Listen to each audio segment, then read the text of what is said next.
everyone! Another day, another mini vlog. And for today's ganap nga, ayan, maaga nga kaming gumising ngayon dahil nga may lakad kami. Bali, nagkayayaan nga yung mga katrabaho ko na pupunta nga daw sila dito sa Monte Maria. Actually, hindi naman talaga ako kasama dito. Biglaan nga lang din yung pagyaya nila. Nung niyaya nga nila ako noon, nag-isip nga muna ako ng 2 araw. Bay, syempre, kailangan ko munang mag-isip at kailangan ng budget.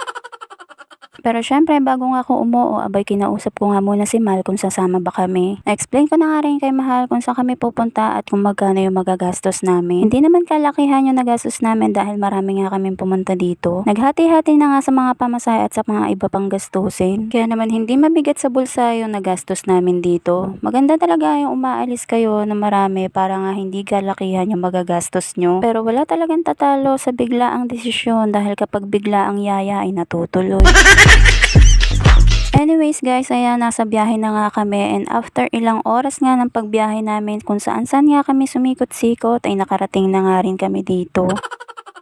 Nagkanda sakit na nga yung ulo ko at nagkanda lula. Aba naman, salamat ay nakarating na nga rin kami. First time nga lang pala may makapunta dito at grabe, ganito pala kalayo to. Pero enjoy naman yung naging biyahe namin papunta dito. Paano ba naman, walang tigil ang tawanan. Bali, bago nga kami umakyat dito ay kumain nga muna kami dun sa may sasakyan kung saan kami nakaparking. Hindi na nga rin ako nakapag-video noon. Paano ba naman, gutom na talaga ako. Anong oras na rin kasi nan, kaya naman nagmadali na kami para nga makaabot daw sila dun sa misa. Habang umaakyat nga kami dito, abay grabe, hapong-hapo na nga ako. Dahil nga pataas nga yung paakyat nito. Yung tipong hapong-hapo ka at hirap na hirap sa paglalakad. Tapos makikita ko yung anak ko ay yung nangunguna na at nandun na nga sa may unahan. Iba talaga kapag bata pa, abay masigla pa yung mga buto-buto. Hindi nga katulad namin na malapit ng mahuna.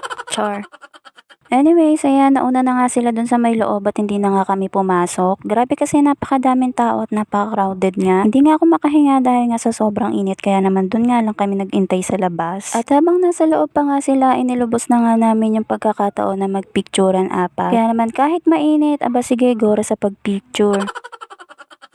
At nung natapos na nga yung misa, ayan, nakita-kita na nga kami sa labas. Bali, pupunta nga sana kami doon sa glass walk kaso hindi pa nga siya tapos. Until now ay ginagawa pa nga rin siya, kaya naman hindi kami nakapunta. Nung hindi pa nga siya open, ayan, bumaba na nga rin kami kaagad at pumunta na nga kami sa parking area para nga makapunta na nga sa sasakyan namin. Nung pababa nga kami, nakita nga namin tong fountain at ayan, napakaraming ang coins at may hito pa nga sa loob. Sayang nga at hindi ko na-zoom ng todo para nga makita ninyo. Bali, nakita na nga namin to bago kami umakyat, hindi nga lang muna kami pumunta. Dahil nga a-attend ng mass yung mga kasama ko sa trabaho kaya naman hindi muna kami pumunta. Sabi nga namin mamaya na lang pag uwi namin. Nagpicturean na nga rin kami ditong lahat tapos bumaba na nga rin kami doon sa may sasakyan. Bali, puputulin ko na nga muna tong video na to dahil sobrang haba na. Magagawa na nga lang ako ng part 2 sa susunod pa naming pinuntahan ng araw na to. At ayan lang muna for today's mini vlogs. Kita-kits na lang sa susunod ko pang upload. Thank you for watching. See you on my next mini vlogs. Bye!